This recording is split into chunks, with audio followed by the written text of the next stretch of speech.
আপনারা দয়া করে ভিডিওটি ধাক্কা দিবেন না, সম্পূর্ণ ভিডিওটি দেখুন। আশা করি আপনাদের অবশ্যই ভালো লাগবে।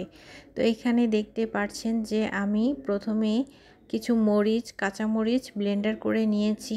আর এখন আমি মাংসগুলি কেটে নিয়ে ভালো করে পরিষ্কার করে এখন আমি দিয়ে দিচ্ছি। তো সেই সাথে আরও কিছু দেব। তো প্রথমে আপনাদের সাথে আমি বলে দেই যে আপনারা পা হয়তো বা দেখতে পাচ্ছেন যে পাটা অবশ্যই আমি দিয়েছি, হাড় সব কিছুই দিয়ে দিয়েছি, কারণ আমার মেয়ে এগুলি আবার পছন্দ করে, তাই এগুলি আর রেখে দেই নেই। তো এখানে বন্ধুরা, এখানে আমি অনেক রকমের মশলা দিয়েছি। তো আমার কিন্তু সব মশলা বেশিরভাগ হাতে তৈরি করা। আমি নিজেই মাংসের জন্য অনেক মশলা হাতে বানিয়ে রাখি। তো সেগুলি হচ্ছে সব রকমের গরম মশলা নিয়ে আর সেই সাথে জিরা ভালো করে হালকা একটু টেলে এরপরে আমি গুঁড়ো করে নিয়েছি। তো এই মশলাটা যদি এই মুরগি ভাজার মধ্যে ইউজ করেন অনেকটাই মজার হয়ে থাকে। আর সেই সাথে একটু টেস্টিং সল্ট ব্যবহার করেছি। আর ঘরেই তৈরি করা আমার সেই গোলমরিচ আমি দিয়ে দিয়েছি। আর সামান্য পরিমাণ সরিষার তেল দেব। আর যে কাঁচামরিচ আমি ব্লেন্ডার করে দিয়েছি এটা আপনারা একবার হলেও দিয়ে দেখবেন, এতটাই মজার হয়ে থাকে বন্ধুরা। আসলে যদি ঝাল ঝাল খেতে চান তাহলে কাঁচামরিচটা আপনারা ব্লেন্ডার করে দিবেন, আর সেই সাথে অবশ্যই লেবুর রসটাও দিতে হবে। বন্ধুরা, অনেক সময় কিন্তু লেবুর রস ঘরে থাকে না, তাই আমি কিছু রস সংরক্ষণ করে ফ্রিজে রেখে দিই। তবে আজ ছিল তাই আমি দিয়ে দিয়েছিলাম।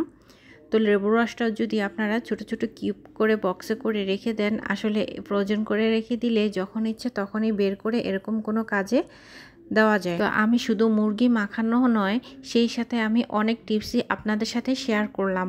তো ভিডিওটি ভালো লাগলে অবশ্যই আপনারা আমার এই পেজে ফলো দিয়ে পাশে থাকবেন। আর হচ্ছে যারা ইউটিউব থেকে দেখছেন তারা অবশ্যই সাবস্ক্রাইব করে পাশে থাকবেন।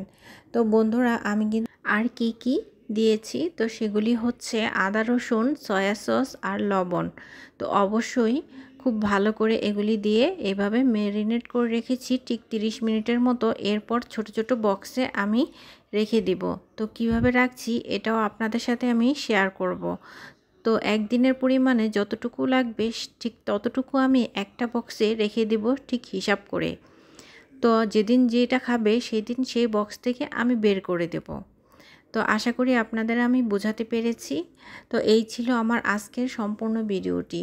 আর ভিডিওটি ভালো লাগলে অবশ্যই আপনারা আমাকে কমেন্টে সব কিছু জানাবেন, তাহলে আমি ভিডিও তৈরি করার আরও উৎসাহ পাবো। তো বন্ধুরা, আশা করি আপনাদের এই টিপসগুলো অবশ্যই ভালো লেগেছে। আর যদি ভালো লেগে থাকে তাহলে অবশ্যই আমাকে অনেক অনেক কমেন্ট করে আমাকে সব কিছু জানাবেন যে কার কাছে কতটা ভালো লেগেছে। আর আমি এই রকমই করি, সবসময় ভিডিও বানানোর সময় অনেক রকম টিপস আপনাদের সাথে আমি শেয়ার করি। আমি আমার নিজের মতো করে সব কিছু গুছিয়ে রাখি এবং সেগুলোই আপনাদের সাথে আমি শেয়ার করি। তো আশা করি আপনাদের অবশ্যই ভালো লেগেছে বন্ধুরা। আর আমাকে অবশ্যই কমেন্টে আপনারা জানাবেন কার কতটুকু ভালো লেগেছে। তো অবশ্যই আমার পুরো ভিডিওটির সাথে থাকার জন্য আপনাদের অনেক অনেক ধন্যবাদ বন্ধুরা। তো থ্যাংক ইউ এতক্ষণ আমার পাশে থাকার জন্য।